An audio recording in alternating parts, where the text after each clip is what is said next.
नापाक पाक ने जो हरकत की है, यशस्वी प्रधानमंत्री और हमारी सेना,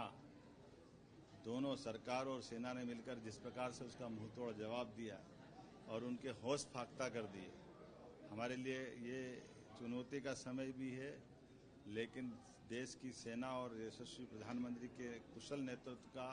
गर्व का क्षण भी है। बीते 11 साल में जिस प्रकार से सभी विभागों को लेकर के माननीय प्रधानमंत्री जी ने देश और दुनिया में अलग पहचान बनाई, लेकिन उतने ही समान रूप से देश के ऊपर कभी ऐसा दुश्मन कोई हमला कर दे तो देश उससे निपटने में आधुनिक टेक्नोलॉजी के माध्यम से कैसे सफल हो, इसका उदाहरण हमने सबने देखा है। दुश्मन ने कोई कसर बाकी नहीं रखी, चारों तरफ से पंजाब,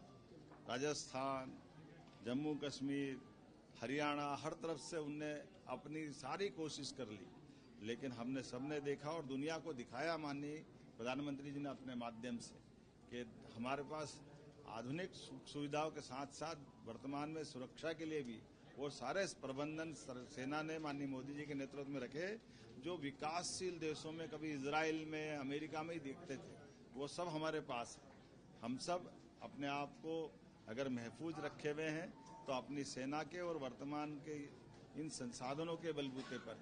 मैं माननीय मोदी जी को धन्यवाद देना चाहूंगा, माननीय रक्षा मंत्री, माननीय गृह मंत्री, और इसीलिए हमने अपने प्रदेश के स्तर पर भी इस वर्तमान हालात में भारत सरकार के निर्देश के आधार पर आज सुबह ही मैंने मीटिंग बुला ली है और हम अपने प्रदेश के भी नागरिकों को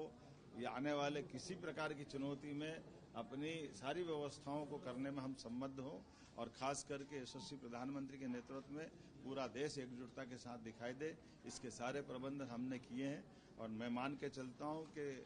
दुश्मन ने अगर हिम्मत की है तो उसको इसकी कीमत चुकाना पड़ेगी। लगातार मार खा रहा है, लेकिन दुश्मन इतना ढीठ है कि उसको असर ही नहीं होता। कोई बात नहीं, हम एक बार फिर पाकिस्तान को उसकी करने की कीमत चुकाने के लिए मजबूर करेंगे। मेरी अपनी ओर से सेना के इस शौर्य और पराक्रम की माननीय प्रधानमंत्री जी और सेना सभी को बधाई।